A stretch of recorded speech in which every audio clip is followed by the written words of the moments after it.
Good. So, hi, my name's Virend Somers. I'm a cardiologist, not a sleep specialist at Mayo Clinic. But I do a lot of work on sleep. And so I'm here to give you just an overview of sleep and health. You know, what is sleep? What does it mean to us?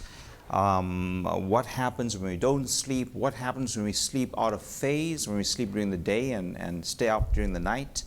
What happens when we don't sleep enough? And maybe touch on a bit of what you heard just now, sleep apnea. So having said that, I don't have any slides.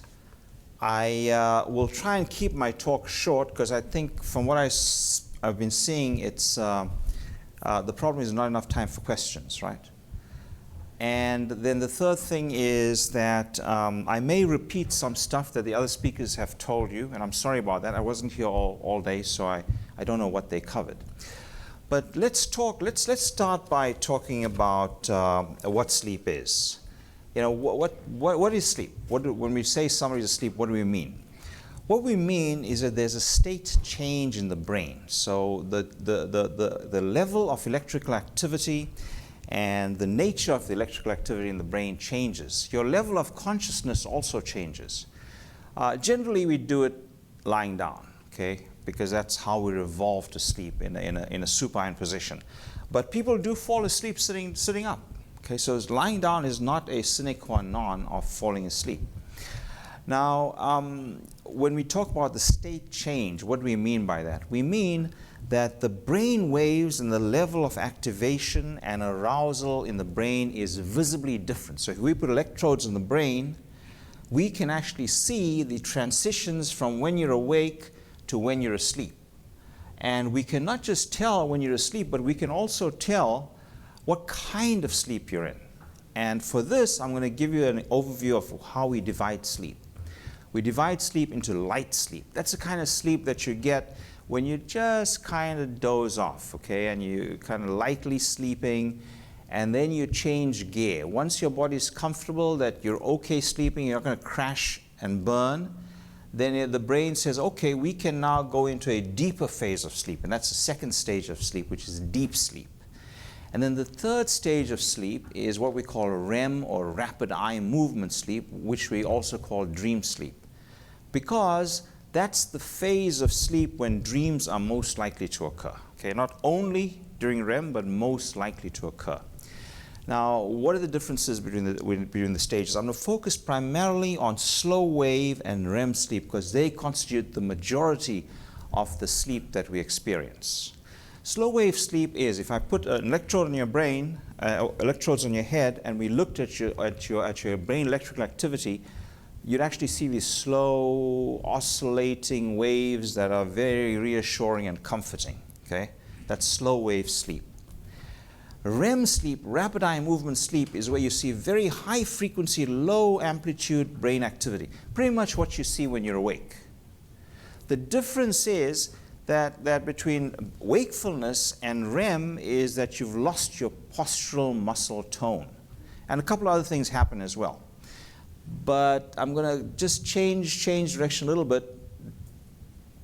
Do any of you experience a feeling when you're dreaming of wanting to fight or run and you find you can't move, or you're moving really slowly, or you're trying to get to an exam on time and you really can't move, and you think, what the heck?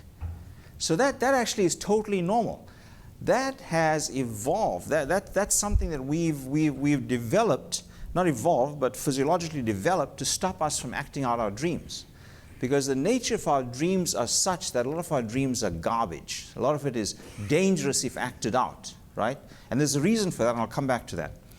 But the body has decided that it's in your best interests when you're dreaming that you don't do what you're dreaming about. And therefore, you lose your postural muscle tone, and you're literally paralyzed, okay? So let me also go further back in time to when you were a fetus, or when the woman here had a baby, right? And the baby would kick, and you think, oh, the baby's kicking. Do you really think the baby's awake in the uterus, like thinking and wondering when it's going to get out? No, it's not. Most of the time it's asleep. I don't know what happens the other part of the time, but most of the time the baby's asleep in the uterus. And what you are feeling when that baby kicks, the baby is kicking because the baby is dreaming. The baby has just not yet developed that ability to paralyze the body when it's dreaming. That comes later on, okay? So what you're feeling when you're feeling the fetus kick is actually the fetus is dreaming and moving and acting out its dreams or generating motor activity, and that's the kick that you feel. And then as the baby gets older in the uterus and just before it's born, it starts getting that very protective business of being paralyzed when it dreams. Okay, so we understand that. So that's REM sleep. Now, what is the different functions of these sleeps? I'm not going to talk about light sleep, but I'm going to talk about slow wave sleep first. When you study for a test and you learn hard facts and you want to memorize those hard facts, you want to consolidate them, you're going to take them from your short-term memory and put them into your long-term memory, that happens during slow wave sleep. That's what we call memory consolidation. So if you are learning for a test, you study your material, you study the dates A, B, C, D, E happened, go to sleep. Get slow wave sleep. That'll seal those facts into your brain, and you can pull them out later, maybe in 5 or 10 years even. So remember, for memory consolidation of hard facts, slow wave sleep, that slow undulating wave activity is important.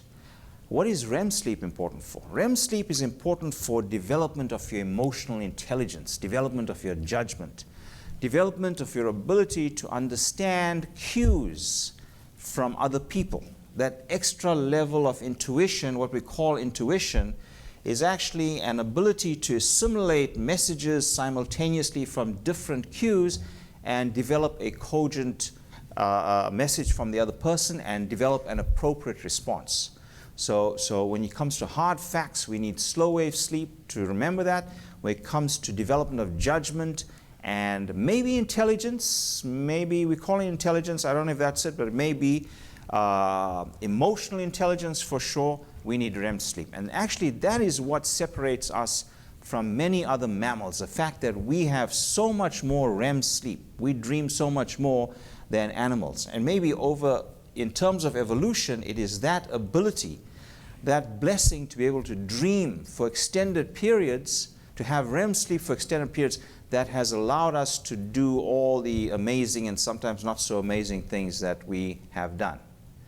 So that's the difference. Now let's talk about what happens during REM. We only recently learned that during REM sleep, there are channels that open up in the brain that we didn't really know were there. They're kind of like veins, they're kind of like lymphatics, but not really. We call them glymphatics, which is a technical term. But these are channels that open up in the brain that literally flush the garbage out of the cells and in between the cells out of the brain. It cleans up the brain, literally. So you can think of it as analogous to those of you, I know Vancouver is extraordinarily clean, so you don't see that here, but if you happen to visit New York and you are walking around at 2 in the morning, you'll see these big trucks come by with water, and they'll be flushing the streets and the sidewalks and cleaning up everything, and that's really what's happening during REM sleep. That your brain is being flushed out. All of the junk that the cells have produced, the waste, a lot of that is then flushed out during REM sleep. Which means if you don't get enough REM sleep, that junk is still sitting there, okay? So, and that may be a reason why maybe, and this we don't know for sure, this is completely hypothetical, so please don't worry about it or anything, but that may be one of the reasons why we think that not getting enough sleep could be accompanied by long-term decreases in our ability to think clearly, and maybe even have things like Alzheimer's develop. But that's very much a work in progress. We don't know that for sure. So what I've tried to do so far then is we've talked about the different kinds of sleep and what they do. Okay. The other thing about slow wave sleep, we're only discovering now that there are ways to send messages to the brain when you are asleep to increase the amount of slow wave sleep you get. And that may help us keep your blood pressure lower and maybe help us prevent diabetes. We don't know. That's very experimental right now. Okay? All right. Now the question becomes, how much sleep do you need? You know, what do you know if you're getting enough sleep? The way to know if you're getting enough sleep is if you are not woken by an alarm clock. that you wake spontaneously, okay, that means you've slept long enough and that you feel rested. So you need those two things. One is that you didn't get woken up by an alarm clock, and two is that you feel rested. If the alarm clock woke you, you did not get enough sleep because you could have slept longer. So by definition, that you're sleep deprived. Okay. Now, how would you know? How would you know how much sleep you need? I think the best way to understand that is to think of all the physiologic functions that you can do. Most of them, I could give you like a ton of food to eat, right? And you could eat and be really full. And I say eat more. I could literally force you under threat of violence to eat more food. I could force you under threat of violence to run, to jump, to keep walking. I could force you to not sleep, but the one thing I cannot force you to do is sleep. So if you do feel like sleeping, that means you need to sleep. Sleep is not something that we can make you do. Sleep is something that the body will tell you to do because of the internal mechanisms that drive us to either sleep or not sleep. Now, a lot of you are thinking, yeah, you know, I get that. I know I should sleep more. I know I need maybe 7 to 8 hours of sleep a night, but I have a hard time sleeping. There are lots of reasons for that, and this is not the forum where we can address those issues, but you can do some things that help you sleep better. What are these things? The first thing you can do is make sure that your brain is trained to understand that when you go into that bedroom and you lie in that bed, you are either going to have sex or you're going to sleep. You are not going to do spreadsheets, you are not going to do work, you are not going to watch TV, you're not going to listen to the radio, you're not going to be talking business, you're not going to be doing anything that excites your brain and stops you from sleeping. If you go into the bedroom and switch the TV on automatically, your brain is going to be conditioned to think, oh, bed, time to watch TV. Should be time to sleep. The other thing you need to do is make sure that you're not exposed to lights. And here I'm going to give you more background from an evolutionary perspective to explain why lights are so important and how all these things, this light that's shining in my eye, is really going to stop me from falling asleep. That's probably why they have the bright lights and the speakers, so you don't fall asleep on the stage. So before there were lights, okay, before anything that we, thank you. You turned that down, I appreciate that.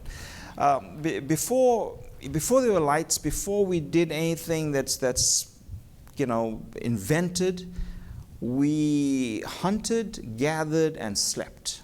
Okay, and how did we decide? How did we decide when to hunt and when to sleep? We did it when it was daytime. Because if you go hunting and gathering late at night, you are quite likely to fall off a cliff or be attacked by a nocturnal predator. Okay? So nighttime was a time that you didn't have night vision, so you were at a disadvantage. Animals can see better in the night. They can smell you. We don't have that. So we had to be protected during the nighttime. We had to be safely ensconced in a cage somewhere in a group and asleep. And so we developed the ability, based on our brain function, to take light as a cue. So what happened? We have this gland in the brain, it's called the pineal gland, that recognizes how much light there is around us, and that light shuts off melatonin. Melatonin is what makes us sleep. We produce our own melatonin. Okay, generally we should be producing enough melatonin to deal with the sleep we need. So as it gets darker, and this is why if I put you in a dark room, you would fall asleep quicker, because as soon as it turns dark, your pineal gland says, oh, there's no darkness, there's no light, I'll start producing melatonin, and that's why you fall asleep when it gets dark. Your own melatonin makes you fall asleep. And so if you're sleeping and I shine a light on you, that gland is going to sense the light and it's going to say, whoops, time to shut down the melatonin. The melatonin gets shut down and you start waking up. So if you want to sleep long and sleep properly at night, you need no ambient light, not even from an LED. Those clocks that you have with the bright lights on them, with the digits, you got to get rid of that. Like zero light. The darker it is, the more likely you are to sleep. Also, no sound. No lights, no sound, no other stimuli. Now let's talk about pets. Okay. I have dogs. My dogs sleep in the bed with us. I sleep much better when my dogs are in the bed with us. I'm not sure why. I think they protect me from my wife. So it depends. I think whether you have, I know people say don't have your pets in the bed with you, but people, sometimes there's an element of reassurance that comes from having your pet near you, both for you and the pet. And if that's the case, then maybe you put in your individual case probably sleep better with the dog there, or the cat, or the parrot, or whatever. So those are things what we call sleep hygiene. Okay, you want to be careful about the bedroom, you want to be careful what you do, and things like that. Now, why do we sleep? I want to give you another reason for the men particularly, and also for the women, because aging is a big concern of everybody. Sexual function is a big concern. Okay? There are two hormones that are produced during sleep that are vital for maintaining youth and longevity and sexual function. One is growth hormone, the other is testosterone. Growth hormone and testosterone are produced during sleep. So the longer you sleep, the better you sleep, the more of these you're going to produce. So keep that in mind. If you have a low testosterone, think about whether you're sleeping enough. Think about whether you're getting enough sleep. Maybe if you slept better, you wouldn't have to take exogenous testosterone, the benefits of which are very, very debatable. So we'll leave that over there. Now, I just got a few notes here so I don't forget some things that I want to tell you. What happens when we don't sleep? What happens when we sleep deprive ourselves? Okay, or if we choose. So often sleep deprivation is a choice, by the way. It's very unusual that somebody is going to take you and put you in a room and say you can't sleep. So if you're sleep deprived, most often it's either by choice or by your lifestyle. You've just had a baby or something else has happened. So when you sleep, two hormones are affected, leptin and ghrelin. I don't want to get technical here, but leptin makes you stop eating, and ghrelin, which starts with a G, makes you greedy. Okay? When you don't sleep, those hormones change in the direction that actually make you hungry and make you want to eat more. And this is why when I was an intern and resident many years ago, nights when I didn't get any sleep, the next morning you'd go for breakfast and you could have a free breakfast, so you could eat whatever you want. The big thing that you got was sausages and pancakes and syrup and sugary, high carbohydrate stuff. So high fat, high carbohydrate, high salt. So the thing is that not only do we eat more when we're sleep deprived, but we also make poor food choices. Just like we make poor choices in terms of judgment, in terms of personal interactions, in terms of whether to walk away from a fight, in terms of whether the ship should go crash on a rock and leak oil all over, or maybe just like stop and turn and go around. So there are many catastrophes in history that actually could, at the end of the day, be put down to sleep deprivation. Bus crashes, where the driver crashes and you hear this bus crashed and 8 people died and 15 people are injured, that's often a case of the driver having fallen asleep because he or she was sleep deprived, or because they had sleep apnea.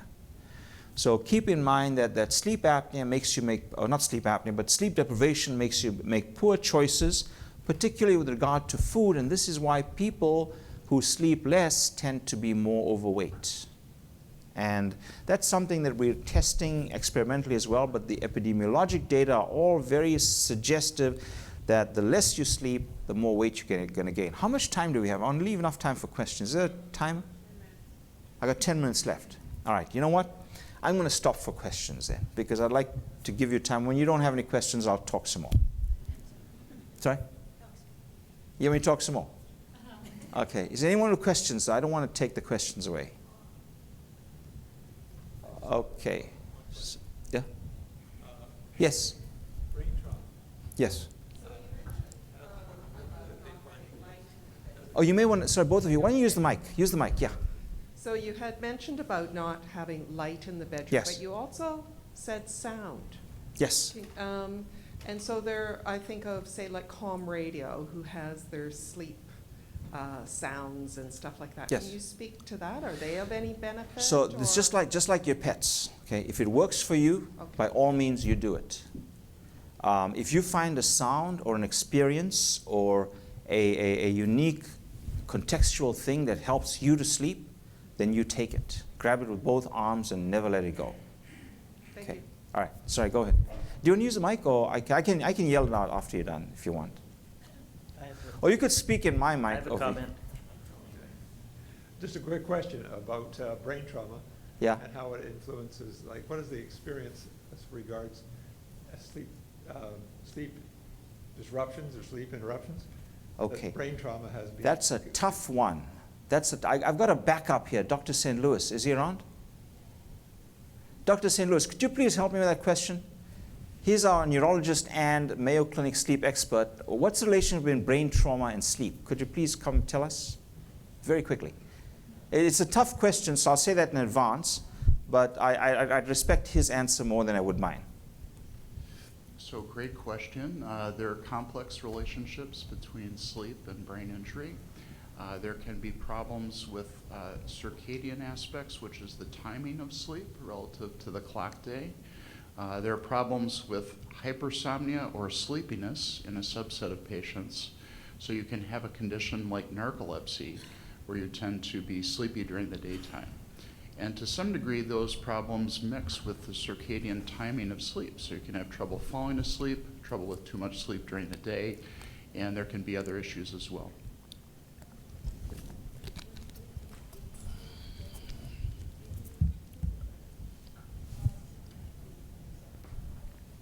Repeat the question also, Eric. Could you? The question was, could injury to the brain cause receptor problems? It is probably the case that the severity of the head injury, like how bad it was, if it caused loss of consciousness especially, or the location of the injury might be greater influences. But I think you ask a good question. That's probably still a major area of active research. Thank you. So go ahead. Yeah, you've told us that quiet is important, Yes. but in our increasingly higher density, high-rise kind of living, affordable housing, it's almost impossible to have quiet. So basically, are you saying to people, tough, you're going to have consequences from your lack of sleep, there's nothing you can do about it? You could do a few things. One is you could use earplugs if you can tolerate them. I can't. So I just sleep and can somehow sleep through the noise. The other thing is if you can get white noise headphones and that are comfortable enough to sleep with, that could also be very useful in terms of drowning out the ambient sound.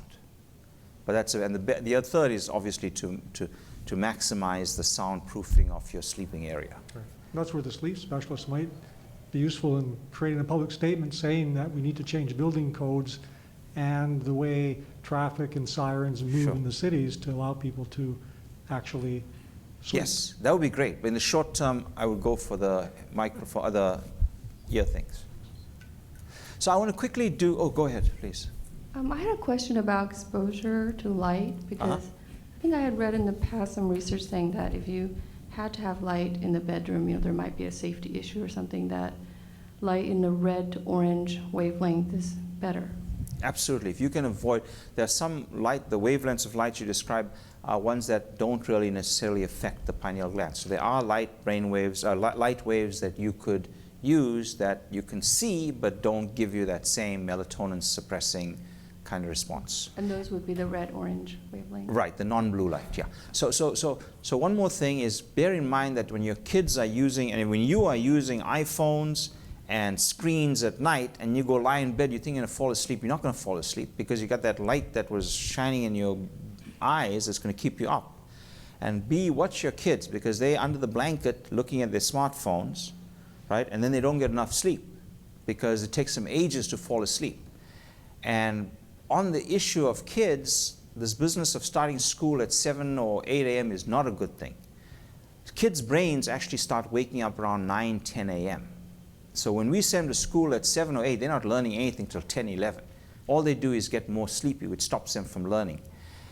And the other danger, existential threat to this, is the fact that that in Virginia they have 2 counties. One starts school at 7, the other at 9. And the one with the 7 a.m. start had a lot more depression, obesity, suicide, and importantly, fatal motor vehicle accidents than the one that started school late. So there's a huge plus to making sure that your kids can sleep in and start school late. Okay, kids are by nature, they are 3. Is that a rude sign or 3 minutes? Okay. So make sure your kids can get enough sleep. If there's anything you do to get a late school start, I would do that. Go ahead. Just a clarification regarding the late school start. I'm assuming you're referring to the teens. Yes. Right. Yeah. Okay. Even the little ones. Even the little ones. The little ones don't like getting up. As you get older, you start being able to handle things earlier in the morning. But kids generally into their teens would much rather be woken up later. Yeah, it is my understanding that it's typically in the teens that the sleep phase starts getting delayed. It Yeah. is more marked in the teens, but my perception has been that's because the teens feel more comfortable about telling you they don't want to get up. Yeah, And there is putting the foot actually Yeah. argument that younger kids should actually start school earlier, and the teens should stagger their school times. That may be, but I'm not aware of that. My bias would be to let the younger kids sleep as long as they want till about 8 or 9 o'clock. And I'm going to expand on that by saying that generally the change in sleep patterns are a continuity. If you look at young babies when they're newborn, right, in the uterus, they're having tons of REM.